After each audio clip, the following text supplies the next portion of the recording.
Welcome to Politics Done Right. My name is Egberto Willis, your host. Good morning, Houston. Good morning, Harris County. Good morning to the great state of Texas, and good morning to the United States of America. And of course, good morning to the entire world. Good morning to wherever our 100,000 watt transmitter gets its tentacles into. All Texas is a huge state. Northeast and Southeast Texas, Northwest Louisiana. We are happy to have you. Anyway, good morning. I heard you're flying solo this morning, El Senor Jacques Van Beber. Yeah, Howard's out shooting some film again, making him something to live on. Well, that's great. That's something we got to do. That's something we got to do, and we all know that we work on a very, very meager budget here at KPFT. So that is great. But anyhow, my brother, guys, the newsletter didn't go out until about 5:45 instead of 5 o'clock because I didn't push the right button when I programmed it to go out at 5 in the morning. When I got up this morning looking for it, it's like, where is the newsletter? Where's the newsletter? It hadn't gone out, so I just pushed the button. But remember, folks, you can read it online, politicsdoneright.com/newsletter, politicsdoneright.com/newsletter. So anyway, Jack, anything you got to tell me before we get started here? Yeah, Arnie Arneson dropped out a little early, a little explanation for the people out there in KPFT land. She dropped out a little early, so we put in some jazz and a little bit of Beatles to cover the space there. And we're ready for a program. I've got a little thing I wrote up here. Let me hear it. We always we can't start the morning without your wisdom, Jack. Well, maybe without confusing the people on everything. Okay, this is conservation versus consumption. The way people can beat back the corporate fascist influence is to change from wide open consumption to conservation. The people's spending habits have an effect on the economy. You can save your money. You can put off major purchases. If done collectively, the people could slow down the profit moving up the chain. Besides your vote, this is the second most powerful tool the people have to affect change in our government. That slow down their money. Brother, let me tell you, you are so right. And you know something, we've spoken as activists about things like having general strikes and that sort of thing. But you know what? What you just talked about is the perfect answer. Think about this. We are a country that promotes consumption. If you watch your TV and all the ads, we promote consumption. And look, inherently, consumption isn't bad if the spoils of said consumption came back to all of us, right? In other words, we like new things. We like to do things. Let's start getting our new things in an environmentally safe manner. But at the same time, as we do more, as we have the ability to consume more and create more, why not make sure that the rewards from all that consumption is shared evenly across those consumers? And that's not the case. I mean, you nailed it when you say, hey, let's stop consuming for a while. And the reality is we could decide collectively that if we want to if we want to put the plutocracy in its place, let it understand that it's not a hierarchical system where they're on top and decide, but that this is a place of stakeholders and we all have equal stakes in the success. Then we probably would get differences. You see what you did to me again, Jack? You gave me a few words to go ahead and expand on, brother. You did it again. You did it again. Oh, well. This is something that's been on my mind. People think that they have only their vote to affect change with. And, if we applied this to the insurance model and if everybody quit sending in their premiums, we'd have single payer in about 6 months. Yes, I agree 100%. There are times that we have to say, we'll let the system do the talking. Let us do the talking. Look, I am glad you brought that up. I may touch on some of that further in the discussions that we're going to have today. So first, let me give you what the title of the show today is, and then I'm going to go into. I have to say something about our brother Obedike, who's no longer with us. But the title of the program today is "Outrage Over Bigotry Islamophobia in Wall Street Journal and New York." Actually, that's the title of the article that I'm actually positing. The actual title of the show, and I went ahead and lost my Substack, meaning my newsletter. So as we speak here, I'm pulling up our newsletter. And the title of the show today is, and by the way, folks, you can go to politicsandright.com/newsletter to pick it up. Title of the show is "Stop the Misinformation About Trump versus Biden Economy and Bigotry and Islamophobia at Lib Papers." There's nothing liberal about these newspapers or news channels, as some on the right would have you believe. But anyhow, before we get started, and folks, stay with me. We got a good show for you today. Well, we always have a good show for you. Good morning, Alistair Waters in Conroe, Texas. Great to have you here, beautiful. All right, we're Obedike Kumau. He was, for a while, one of our general managers at KPFT. He also had several programs here at KPFT that he did. He did one with Akua, and he did a few others here at KPFT. He left us early last week or late the week before, and it was just a shocker because none of us had an idea that Obedike would be leaving us this soon. Well, on Saturday, February 24th, between the hours of 11 a.m. and 1 p.m., there will be a memorial service for Obedike Kamau at the Shrine of the Black Madonna Cultural Center, the Red Room. It's at 5309 Martin Luther King Boulevard. Again, that is 5309 Martin Luther King Boulevard. Una vez más, 5309 MLK Boulevard. And that is again Saturday, February 24th, 2024, from 11 a.m. to 1 p.m. And dessert will be served between 1:30 and 2 p.m.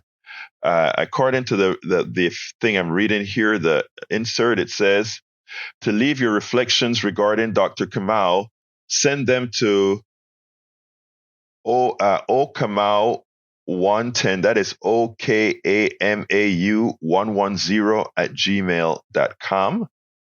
Please have remarks in by Friday, February 16th for display at the memorial service. Thank you for your love and support. The family of Dr. Obedike Kamau. Again, that will be Saturday, February 24th, 11 a.m. to 1 p.m. We will have our service. Now, this weekend we actually had another memorial service for one of our stalwarts here, David Atwood, and his wife, Priscilla Atwood. And we had a great memorial service for him, which I recorded. You can reach that memorial. You can watch the memorial service. I taped it. You can go to hpjc.org. That's the Houston Peace and Justice Center website, hpjc.org. We have the tribute that we had to that wonderful person who worked with the prison show, worked on many very, Alianza Latina Internacional. He worked with them, and he worked with so many other people. David Atwood will be surely missed, as well as Obedike Kamau. I will get over there on the 24th to live stream that as well, like I did with Brother Atwood. So we've lost two stalwarts here at KPFT, but you know what? We honor them by making sure we continue to be as good as we're supposed to be, as good as you demand that we are. And we will continue that work as they were with their work. Let's go ahead, before I get started, to the phones with Stephen. Come on in, Stephen. Oh, yes. How you doing? You doing today? So many. Hello? Yeah, Stephen, go ahead and turn the radio down so that we don't get the feedback, please. Okay, I'm terribly sorry about that. No, that's all right, Stephen. Not a problem. There we go. Okay. Go ahead. All right, I'm sorry for that. As you well know, OBDK and I were very close. And to say he be sorely missed is an understatement, in my opinion. Yes. I love the man dearly. And the last thing that we worked on together was the podcast that he had, Information Activism. And we enjoyed each other's company outside of that program. And the last I seen him was in December. And I lost track of him at that point. I tried to get in touch with him, and I got soft news from a nail that he had in fact passed at that point. But I just want to say he was a great guy. Well, look, I want to give you as well we share condolences to each other for having lost such a great guy. Obedike was the first Houston host to host me when I wrote the book As I See It, Class Warfare, The Only Resort to Right-Wing Doom. And I would forever, he interviewed me for his self-determination program, and I will forever be thankful for him given that exposure that he gave when that book came out. So I feel your pain. And again, I love the guy. I worked for the guy at one point when he was the general manager of this station, and we always had a great rapport. So thank you so kindly for calling in, Stephen. You have a wonderful rest of your day, sir. You do the same. And I look forward to your report on his memorial. I will, sir. Thank you so kindly, my friend. You have a wonderful day. Anyhow, folks, so later on I'll repeat the information about the Obedike's memorial. But anyhow, let's get started. As I said, the title of the show today is Stop the Misinformation About Trump versus Biden Economy, Bigotry and Islamophobia at Live Papers. I have two videos. I'm going to try to get them out because it's a premise that I want to make for the program proper. And do remember, it is a call-in show. 713-526-5738. If somehow we change the modal of the program, well, this is your show. So let's go ahead and get started with the piece that I did. And it starts with the latest jobs report. Let's take that, and then we'll take it on the other side. The new jobs report is out, and it is bombastic. It is ridiculous. It's more than twice what around twice what the expected number was supposed to be. Nobody expected it. And again, the economists were all wrong. Let me let you first hear the little piece where it was broken this morning, and then we're going to talk a little bit about economics. Let's check it out, and then we'll take it on the other side. Breaking news on the economy. This economy, we've been saying it here for 6 months now. It's just a crazy, strong economy. The Fed has tried to tamp it down, tried to throw water on it. It's just on fire, and it continues like red hot. This is a staggering number that just crossed. Yeah, we're going to talk to Andrew Ross Sorkin in just a moment. We'll give you the numbers first. The U.S. economy added 355,000 jobs last month. Almost double the expectation. The expectation from experts was 180,000, up to 353. And by the way, the December number was revised up to 333,000. So the last couple of months have been incredibly strong. 15 million almost now jobs added since President Biden took office, and we're well over pre-pandemic. So This isn't about the post-pandemic recovery. This is about a growing economy, well past the number of jobs we had before the pandemic even. Yeah. And Chris, we're in February. Yeah. The election's not until November. If we continue on this track, we've seen, the numbers all keep going up, inflation coming down. Most importantly, those University of Michigan surveys on confidence of consumers shooting up right now. These are the sort of things. There's a separation in the polls between Joe Biden's approval ratings and what people are thinking about the economy. That goes away. All right, let's be clear here. This is not surprising.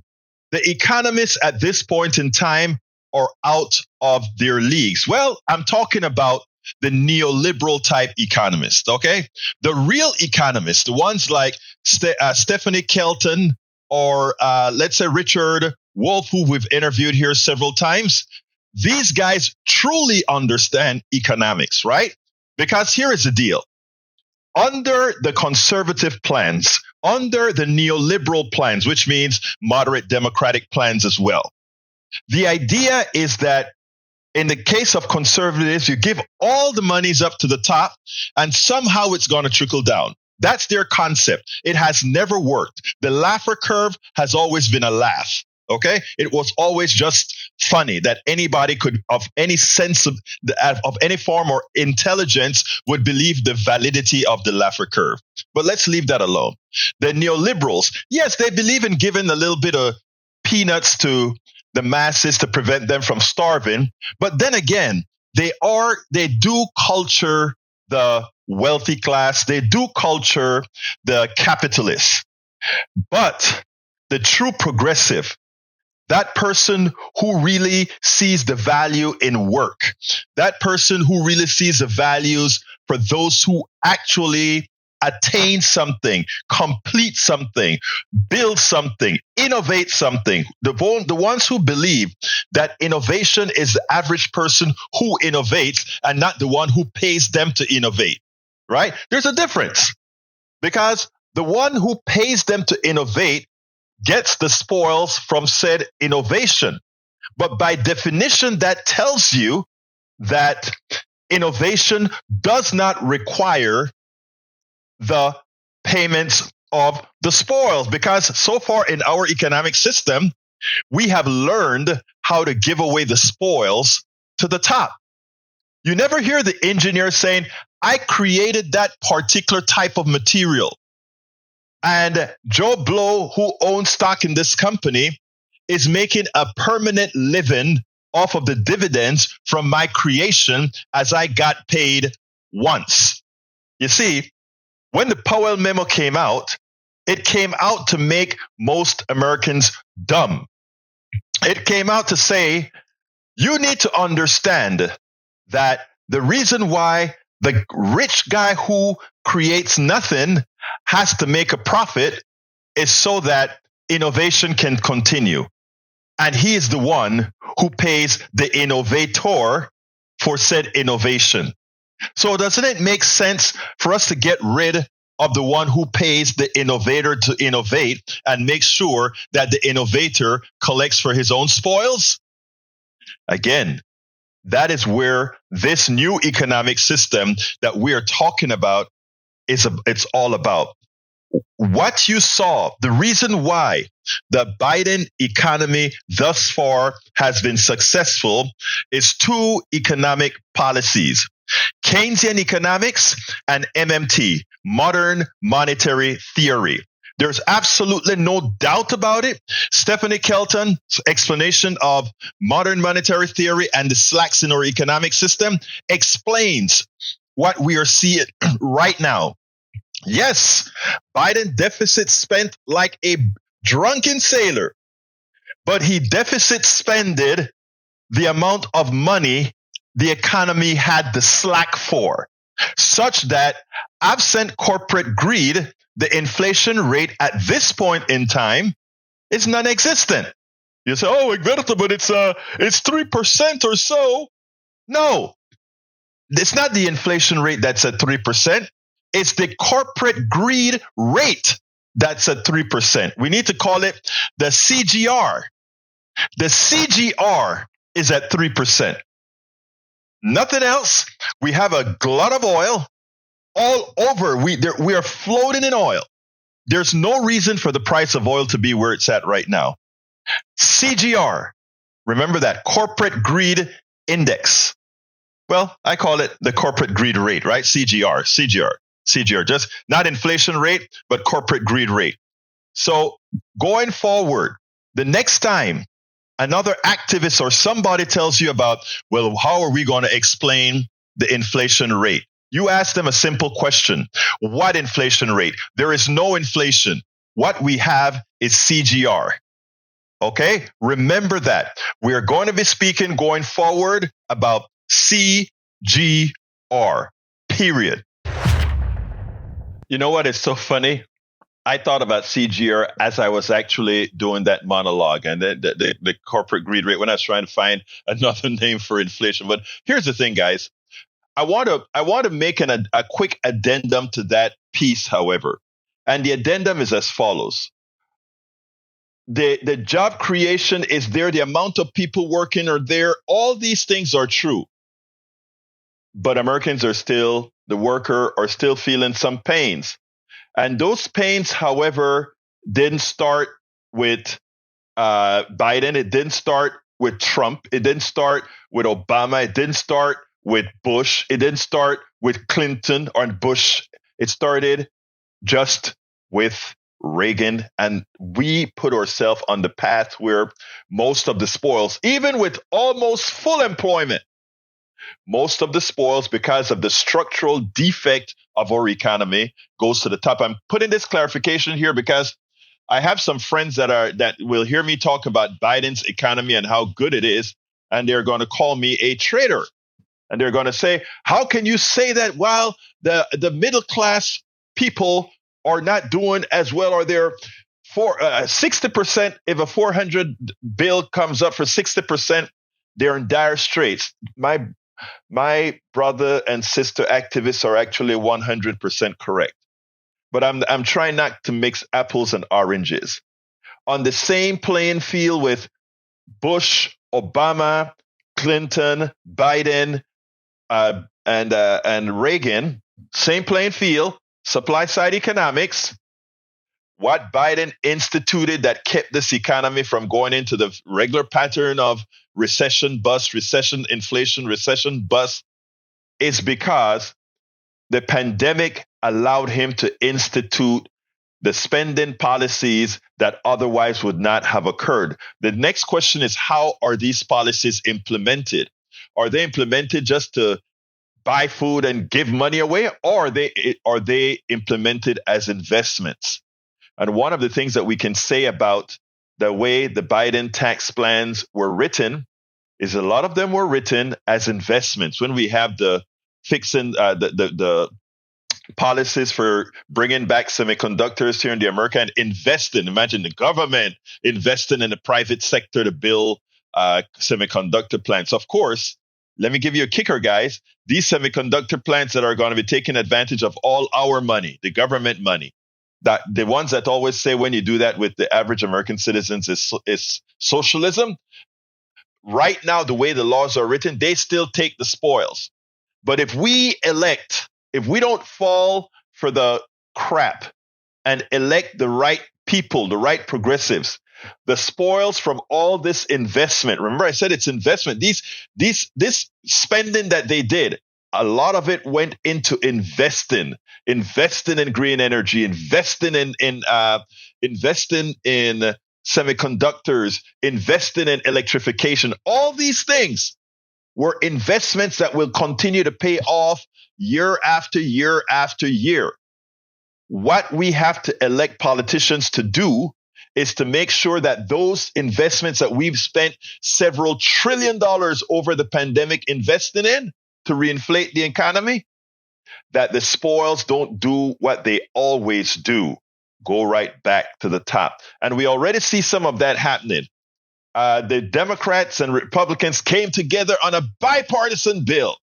And this bipartisan bill to give something like basic income, child care, to give childs that are impoverished some money. The only way the Republicans joined the team is we had to give more tax cut to the rich fat cat corporations. So we're still not there yet because we still haven't elected the right people.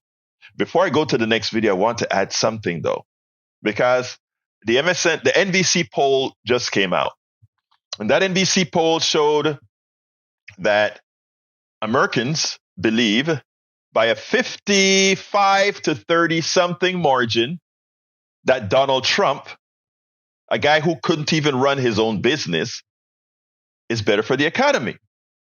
Here we have Biden's economy and all the numbers going through the roof for the policies that he signed into law.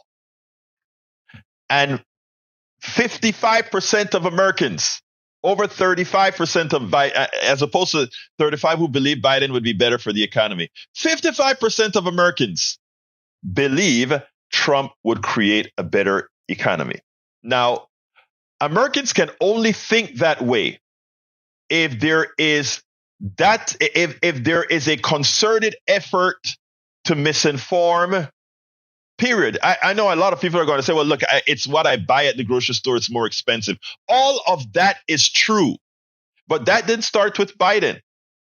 And what one has to ask is why the hell the Biden's machine isn't counteracting that information out there that would make people plausibly believe that Donald Trump somehow has something that he knows and the people that he follows would create an economy that is better for the American citizenry. When we know categorically, both from what he has been before, from the failure of every single one of his companies, that the guy doesn't really have much upstairs. I want all of you to understand this. 55% of Americans saying that. Now, look, a lot of in that number could be, well, they just don't like Bush because he's old. He kind of acts old, etc. You know, that may be the case. I don't know.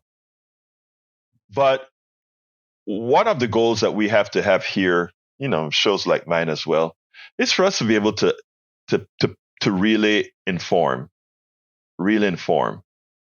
And I, along with a whole lot of little operations like what we have here, are going to try our level best. Because again, it's not about blaming the American people for thinking what they think, but blaming for those who have the platforms and not doing the necessary work to inform. Americans are such hard workers. They're working so hard. All that employment that you see, 355,000 new jobs as opposed to the 155 that was expected. That's people working hard. Some people taking second jobs because things are so rough they have to work hard. They don't have time to think straight. They have time to just listen to somebody on the radio or the TV or on the internet that they trust. And that's why we're trying to flood the internet, flood the TV with factual, truth-based information so that we don't screw up and make a mistake in 2024 that, if you make on bad premises, hurts us all. And I mean, hurt us all. Anyway, the telephone number is 713-526-5738. Again, that number is 713-526-5738. If anybody wants to call now, do it in the next 35 to 40 seconds, because I have it's a 10-minute and 20-second video that I need to put out. And if I don't get a call within the next 30 seconds, I'm going to start the video, which means you'll be on hold for that 10 minutes before I can get to you. 713-526-5738. Again, that number is 713-526-5738. I'll hold off for another 15 seconds before I start the video in case somebody wants to call in. You know, you take precedence. For those of you who want to get to the other subjects that we're going to be talking about, remember to go to politicsdoneright.com/newsletter, politicsdoneright.com/newsletter. Okay, the phone hasn't rung, so I am going to go to that, the second video that I have. And this is important. Well, the phone just rang. As I said, the phone didn't ring. So I'm going to wait a minute before I get to the video so that I can handle this call. And after I handle this call, I'll go to the video. Because, like I said, you come first. But folks, it's important that we not just think about the things we've learned all our lives. We have to make sure that it was truthful what we're learning. Okay, Harry, come on in for 1 minute before I start the program. Come on in, sir. How you doing this morning, my brother? Oh, I'm doing good, Berto. I like what you're saying there about the economy, and I'm glad that you are la professor. I said el professor. Sorry, I made that list there. Because that's for a woman. El Professor Alberto Willis teaching us about, giving us his usual economics 101 lesson. I was listening to on NBR, I think last week, and they were talking about Donald Trump and saying that how people think he's better for the economy. Well, They went over his record, this woman economist on NPR, and under on Trump's economy, the economy grew in his term about maybe 3%. He said he was going to get it to grow 6%. He said he was going to pay down the national debt. Well, in the deficit, I should say, in 8 years. Well, he never got 8 years, and he ended up the national deficit started to go up under him, and he ran up the debt. And they talked about the tariffs that he put on. Harry, I don't want to cut you at all, but I need to for this reason only. Let me just tell you why. Let me tell you why. Because what you're talking about, I want you to hear it in the piece as presented. So give us a shout later. Let me get this piece out for our audience, and we'll talk. All right, brother? Listen and learn some more, and we'll talk some more. Thank you, my brother. I appreciate you. All right, let's go ahead and listen to this new video. Here's the deal, folks. Trump had a terrible economy. He inherited a great economy from Obama. And after he got that economy from Obama, he gave all these tax cuts to mostly wealthy people. We all know the story. It's cliche now. However, let's be frank. The economy started to go south before the pandemic. But he still likes to say that during his economy, it was the best economy ever. That's what he said. Now, here's the truth. And if you take a look at what Chris Hayes has to say here, the charts are all there for everybody to see in the periods in which he selected. So listen to this, and then we'll take it on the other side. It's 2024, and the American economy is back, baby. You don't have to take my word for it. As we've been covering for months on this show, there has been and is a lingering gap between the way the economy is actually performing based on every metric we have, which is incredibly well, and the way voters say they feel about the economy, which has been quite pessimistic. It every day brings some new bit of data that demonstrates that the American economy is roaring. Today, it is this chart, which you might call the GDP Olympics. Of all of the most developed economies on earth, which one do you think is growing the fastest? Well, it's Joe Biden's United States by a lot. That big green bar at the top is our GDP here in the good old US of A. You see how much bigger it is than all the others? The US is literally the best economy in the world. Last year, our economy grew much faster than Japan, the second best economy, more than double the rate of Canada and a distant third. Not only that, but we are projected to blow the competition out of the water again this year. And this is just one data point among many. Wages in real terms, real wages, the amount of actual purchasing power are rising. Inflation, by some measures, is falling below the Fed's target with an anticipation they may start cutting interest rates.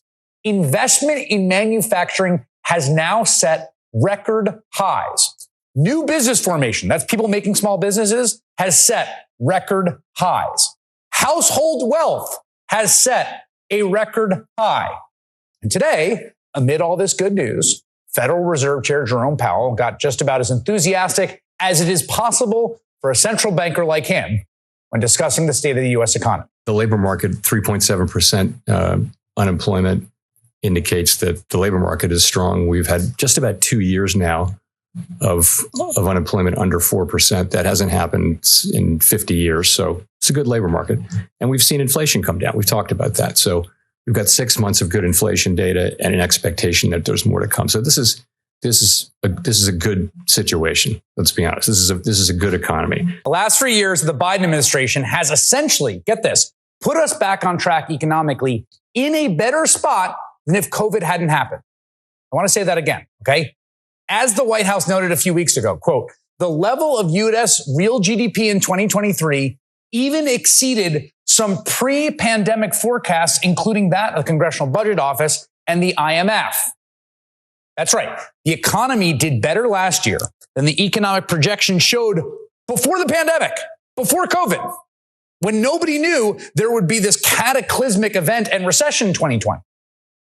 Back in 2019, the Congressional Budget Office, for example, thought GDP would grow by an average of 1.7% in 2023. Again, looking out into the future, not knowing there's going to be a pandemic. It actually grew at 2.5%. And speaking of the pandemic, Trump and his supporters often argue it's unfair to compare Biden's economy to Trump's, since again, COVID tanked the world economy in 2020. But here's the thing. If you ignore 2020, Joe Biden was not president, Donald Trump was, but let's just throw it out, okay? If you ignore 2020, the economy under Biden is still doing better than Trump's was. Take away COVID, give him a mulligan. As the Washington Monthly notes, quote, under Biden from January 2022 to December 2023, employment grew at an average annual rate of 2.4% compared to a 1.5% rate under Trump from January 2017 to February 2020. So again, if you bend over backwards to give Donald Trump the most favorable comparison possible, where you completely take him off the hook for the economy tanking under his watch when he was president due to COVID, and you ignore the first year of the Biden presidency when they had the huge boom as the world reopened, take that all off the board, Joe Biden's economy is still whooping Trump's butt. So the question becomes, if the economy is doing so well, why don't voters think it is? And I think that's starting to change. There are basically two reasons. So one thing you got to realize is simple partisanship. Republicans will never give a Democrat credit for a good economy. And while there's the same thing, vice versa and reverse, it's asymmetric, which is to say Democrats are more willing to give Republicans credit. So here's just one example. And there's a lot of charts that look like this. Just days after the networks called the 2020 election for Joe Biden, there's a poll asking Democrats and Republicans how they felt about the economy going forward. And suddenly, in that red line, Republicans feel very pessimistic about the economy. Democrats start to feel better. This is before Joe Biden was even sworn into office. But if you stay with this graph for a second, one thing I want you to notice there, the drop by Republicans is way more than the gain in Democrats. You see that? Like Republicans are way more partisan in their view of the economy than Democrats, even though both sides are pretty partisan. But for other folks who might not be very partisan or political, there's just a lag. There is a lag between when the economy starts to improve in the numbers and when people feel it, when they feel more secure. That lag is starting to go away. You can see it in consumer confidence numbers, which are improving. This is a problem for the Republicans because they want the economy to do poorly under Joe Biden. We have an economy that's so fragile. And the only reason it's running now is it's running off the fumes of what we did, what the Trump administration. It's just running off the fumes. And when there's a crash, I hope it's going to be during this next 12 months. Because I don't want to be Herbert Hoover. The one president, I just don't want to be Herbert Hoover. So Trump hasn't gotten his wish with the stock market, even though he's rooting for it to crash. The stock market is booming. The Dow is setting record highs. The economic recovery is so good that even Fox has to begrudgingly acknowledge it. Now take a look at this headline in the Washington Post. We'll bring it to you again because it was a kind of a standout. It says, falling inflation and rising growth gives the U.S. the world's best recovery. Steve Forbes with me this morning. I think the Democrats are going to run with that headline. I mean, they're just going to plaster this all over the place. But are they right? Does America now have the best recovery? Well, yes. I'll bet that the next time KJP or the president takes any kind of questions of any kind on the economy, that Washington Post article is going to be right there, front and center. We've got the best recovery. And that's a pretty good political slogan in an election year. Yes, also helped by the fact that it is just plainly the truth. So it's getting to the point where Republicans can no longer ignore reality, right? Which is why instead of denigrating the economy, get this, Donald Trump is now trying to take credit for it on social media, like from one day to the next, which of course is the Trump playbook. Anything bad that happens isn't his fault. Well, he deserves credit for anything good under his watch. It's something his press secretary noted when the first full jobs report of the Trump presidency was released. In the past, the president has referred to particular job reports as phony or totally fiction. Does the president believe that this jobs report was accurate and a fair way to measure the economy? Yeah, I talked to the president prior to this, and he said, to quote him very clearly, they may have been phony in the past, but it's very real now. Haha, very funny. Reality doesn't matter. Nothing matters. It's good when I say it. When I'm in power, it's made up when I'm not, right? That's the whole thing. But this idea that Trump actually deserves credit for the Biden economy is just too ridiculous to reach most people. Honestly, like some hardcore partisans are going to be like, yes, it's a Trump stock market or whatever ludicrousness. But that's not going to work for most voters. That is why Republicans are simply trying to just change the subject. Change the subject. They love to talk about kitchen table issues and the price of eggs, all that stuff like 6 months ago. Now, no, they are reaching for their political safety blanket, which is called immigration.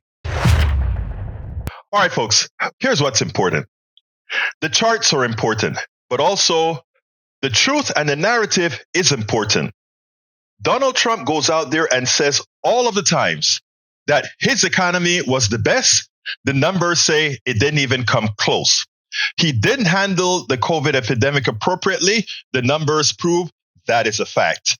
He then says that if you eliminate the COVID portion of the economy, he is doing great. Well, as it turns out, the Biden economy, even though it isn't as broad-based as it should be based on, well, again, there are structural issues within our economic system that causes that problem. Even though it isn't where it should be, it is vastly better than anything Trump could have ever dreamed of having. So for those of you who sit back and listen to the Trump rhetoric, try the truth, try the charts, try to take a look at reality, and don't vote against your own interest. And that is so important. And, so I blame the Democratic establishment for the people that they hire as consultants that probably never came to Middle America, never came to Appalachia, never came to the barrios and or ghettos, but just stay up there and make a few phone calls and give suggestions. Go hug a few people. Go love on a few people. And I'm not talking the ones with money. I'm talking about go into all these places and talk to these people. Go ahead and see what their tribulations really are. Let them see that you care. And then, in as much as the economy is booming as it really is, ensure that it booms for everybody. For everybody. And that can be done. That's what's missing. And that's not something you're going to get out of Trump. That is something you're going to get out of new people that you elect with a progressive notion that sees, I believe, in moving forward. All right. Seems like Brother Brian is on the line. Brian, come on in, sir. Yeah, I was just understanding what Tucker Carlson was saying about the great replacement. Uh-huh. And at first I thought, that's impossible. That nobody's going to replace me. Right. I guess you haven't been to Joe V's on Victory near Shepherd 45. No, but I know you're going to tell me. Yeah, I went in there about a month ago. And first thing I walked in, I couldn't get a cart. I said, okay, well, the place is busy because the parking lot is full. So I walk in, and yeah, it's totally full. Except it was me, and I'm white, and one black man. That was it. The rest of them were illegal aliens. Okay, how did you figure that they were undocumented workers? Oh, it's very simple. The way they dress. Oh, mismatched skirts. Yeah, mismatched skirts.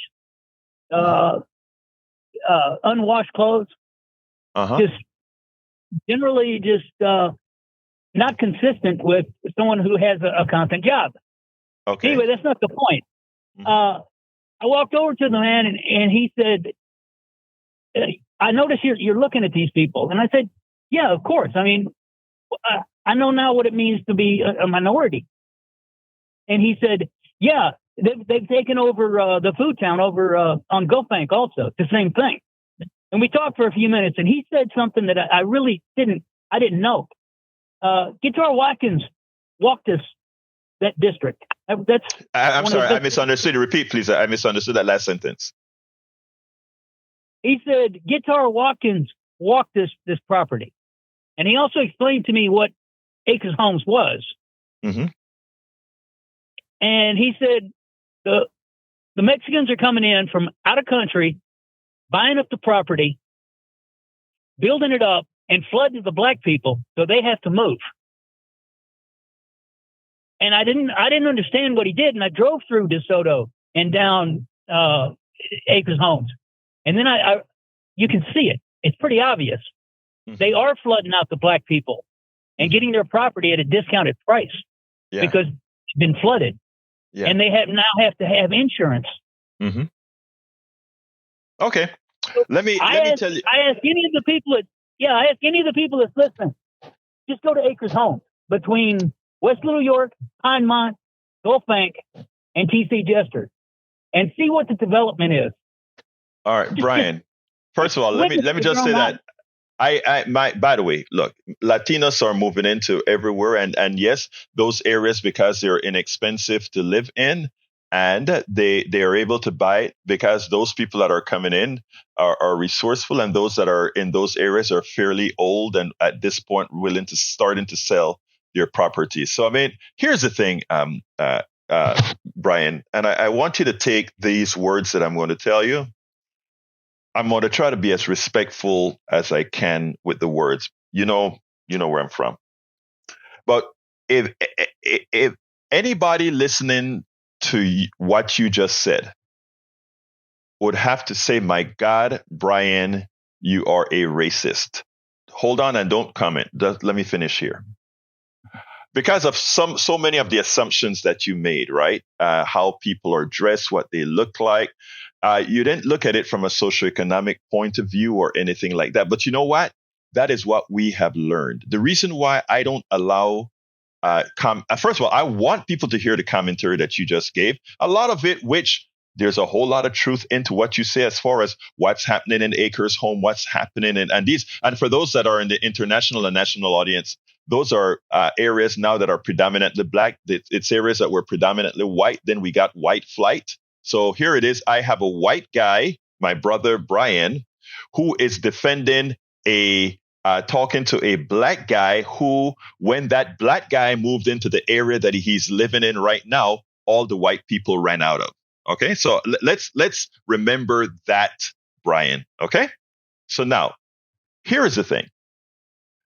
Notice how great what Brian learned from Tucker Carlson about the Great Replacement Theory works with how Brian feels when he goes into a place and now feels like a minority, because he's no longer the majority there. And stay with me, Brian. I don't want you to leave. I want to make my point.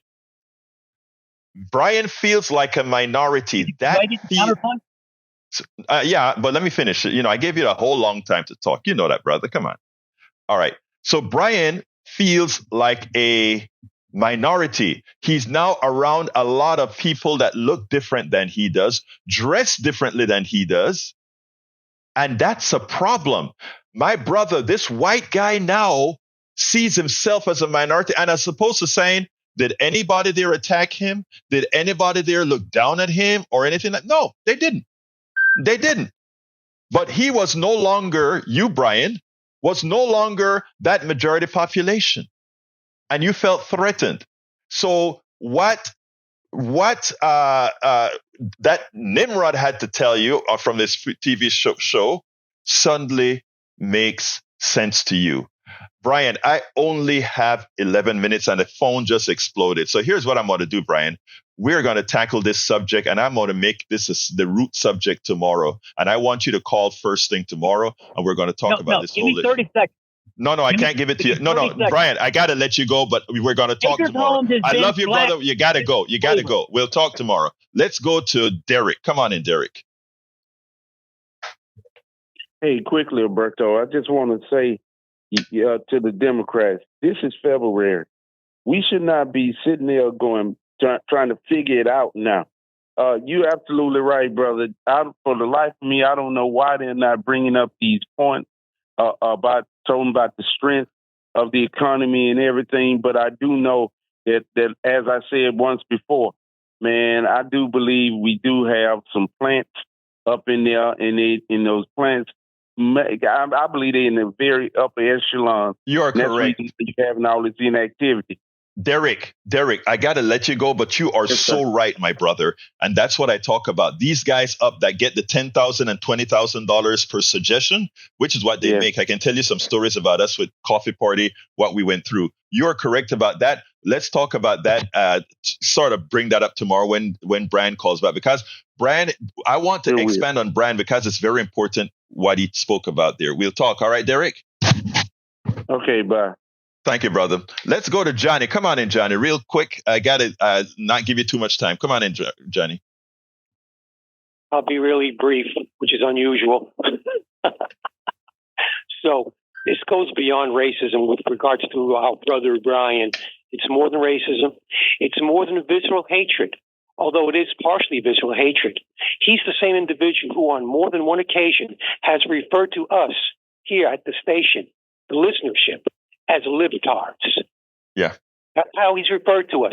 So when he tells you the other day, a week or so ago, that he's about, I forgot how he framed the way he looks at it, not contentious thinking, but I don't know. What was his terminology? Alternative. Yeah. Alternative thinking or something? Yeah. No, that's a cover. That's just Republicans speak for, now I'm going to lie my ass off with you. That's all I have to say. I'm so disgusted with him.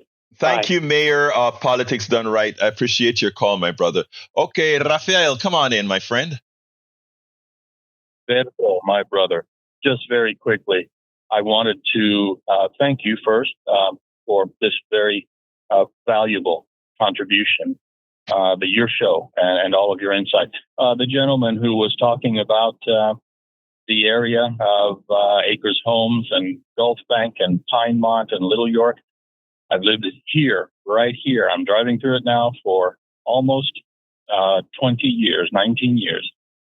What a beautiful example of the transformation that can happen when we who are immigrants come and put down roots and work in collaboration with our African-American sisters and brothers, and businesses begin to transform. We have I'm sorry that man didn't know anything about the Asian population that has burgeoned here, because boy, we've got some great, beautiful diversity of just food and art, everything. I invite him not to drive through, come by and visit for a while, talk, not just with one person, talk with a lot of people. There's no replacement going on. There's a lot of transformation, and that's a good thing. Thank you, Egberto. God bless you, my brother. Thank you, Rafael. I mean, that is so insightful, and I think that is what. And let me just say something, Rafael. Whereas some people would just leave Brian be, I think for us to become that country that we want to be, that we claim to be, we have to have those willing to bring those along who still can be brought along. So that's the reason you see I do what I do. So thank you so kindly for those comments that you made also about the area, my friend. All right, Harry, come on in.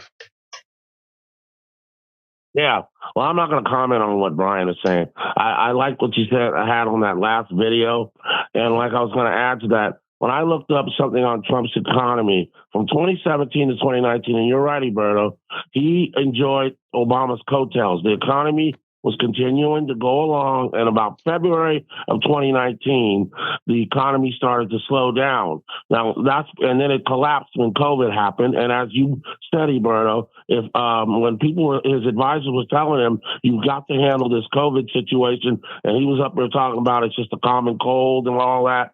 And then when it hit here in the shores of the United States, we got on lockdown. A lot of people got sick and died. And it's because Trump didn't invest in putting money for Pfizer and Moderna to get those vaccines out sooner, and he wouldn't listen to Dr. Fauci. But you're absolutely right about that. And then that economist that I was listening to last week was saying that the debt went through the roof under Trump. He didn't pay that, and there was those tariffs that they put. The money that they got from those tariffs, he used for the corporations. They didn't invest that into the economy and into and for common people. It just went on the rich. And those Trump's tax cuts just were beneficial to the rich. And Harry, and the one other thing that I want to tell people, and the tariffs on China was nothing more than a tax on the average American citizen. But Harry, we're at a hard break right now, and I got to transfer back to. That's what that economist was saying last week on NPR. It hurt the people on the low end. Right. Thank you, my brother. Harry, you keep listening, keep telling people about our program. You have a wonderful day, my friend. Hey, folks, look, I do want to continue that conversation with Brian tomorrow if he calls in. I'll have a show ready, but if he calls in, we'll be able to have that conversation, because I think that is one of the very important things we have to tackle before this election. That replacement theory thing is possible. I mean, it's potent for a particular sect of white people that we need to nip in the bud so that they don't fall for that indoctrination. But anyway, let me throw it real quickly back to Brother Jack for some closing comments, and then we'll close this baby out. Hey, Jack. Well, I tell you what, I'm seeing some change in Brian a little bit. I have too. He's much better on air.